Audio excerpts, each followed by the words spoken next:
culture clash and Clampett heart, loyalty, laughter and the enduring charm of rural values. I come to the end of these episodes the way one comes to the end of a long visit with people who have somehow become family reluctant to leave, already missing the sound of their voices and newly aware of how much quieter the ordinary world will feel without them. What began with a plate of dangerous popovers and a scheme to get Miss Jane proposed to has wandered through forced engagements, silent infatuations, anti-love potions, concert halls, mountain medicine practiced on television actors, and an apparently endless war over dogs. Through it all, the Clampetts have remained stubbornly magnificently themselves. Looking back across the whole sprawling composite, I am struck once again by how little the exterior world ever manages to change them and by how much their refusal to change continues to feel like a form of grace. The culture clash that powers the series is never simply a matter of rural people misunderstanding city ways. It is a collision between two complete moral systems. Beverly Hills runs on calculation, appearance and the careful management of surfaces. The Clampetts run on loyalty, appetite and the conviction that a person is responsible for whatever living thing has wandered into their care. When those systems meet, the comedy is immediate, but the deeper interest lies in the way the Clampett system keeps winning without ever quite noticing that a contest is underway. Jethro does not defeat high culture by arguing against it. He simply translates the violin into a tool for meeting girls and then proceeds with cheerful consistency. Granny does not defeat modern medicine by writing a critique of it. She simply arrives with her jug and her wheelbarrow and begins treating the patient she has decided is hers. Ellie Mae does not defeat the logic of property and order by debating it.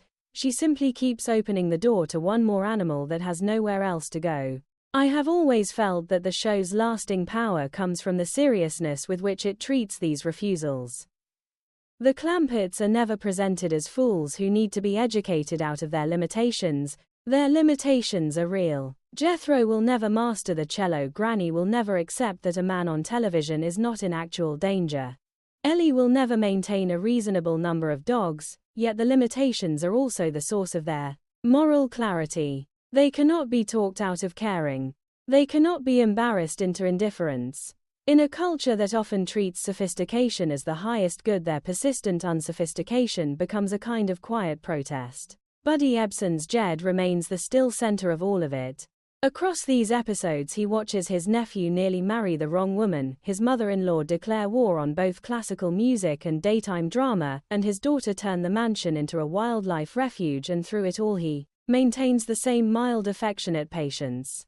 He is never the smartest person in the room by city standards, yet he is almost always the wisest. His wisdom consists largely of knowing which battles cannot be won and which soft hearts must be protected even when they are creating fresh disasters. When he tells Jethro that the code of the hills still matters, or when he quietly helps Granny bury an anti-love potion that smells like the end of the world, he is performing the same office he always performs, keeping the family intact, while the world tries to rearrange it.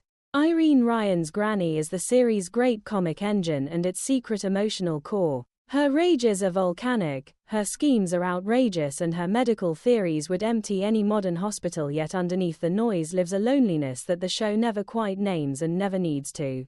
She wants to be needed. The soap opera rescue, the relentless matchmaking, the repeated threats to leave a house that has become a kennel, all of it springs from the same deep need to matter. When she finally relents once more over the dogs, the surrender is funny, but it is also the sound of a woman choosing love over the last scraps of domestic order. I have never watched those softenings without feeling a small ache of recognition. Max Baer Jr.'s Jethro continues to strike me as one of the purest comic creations of the era. There is no gap between what he feels and what he does. He falls in love with a woman who cannot speak his language and immediately begins planning a life. He decides the violin is a courtship tool and practices with complete dedication on the wrong instruments. He contemplates suicide by overeating with the same seriousness another man might bring to a business failure. The consistency is the joke.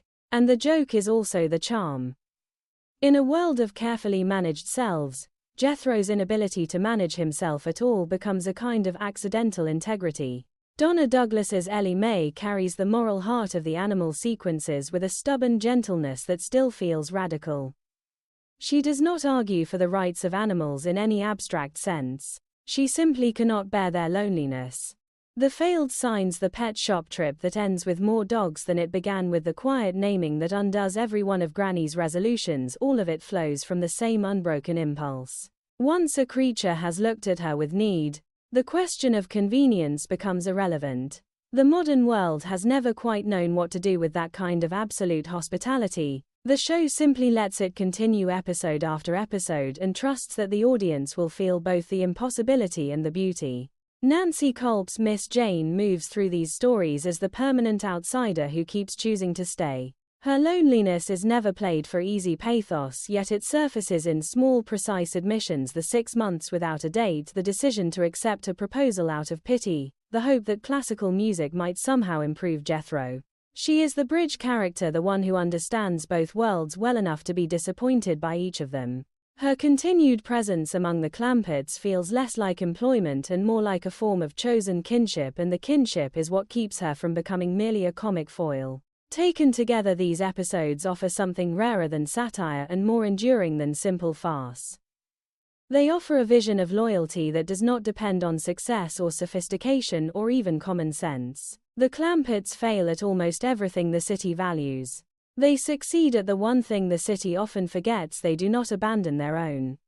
Whether the own is a blood relative, a silent bank employee, a television actor in imaginary peril, or a bald dog that needs a place to sleep, the response is the same.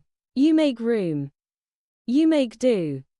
You make another plate of whatever is on the stove, even if the last batch nearly killed somebody. I have lived with these characters for a long time now.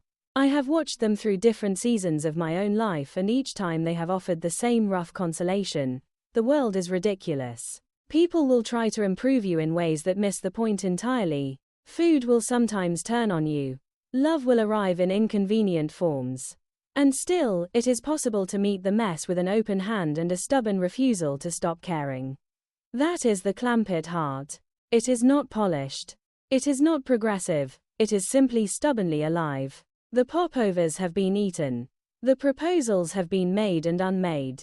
The violin has been returned to its case, the scalpel has been lowered, the dogs have been granted one more stay of execution. Nothing has been permanently solved. Everything has been felt. And in the feeling there remains, as there always has, the quiet conviction that a family like this, one loud, impossible, and endlessly willing to start over, might still be one of the best ideas the old century managed to leave us.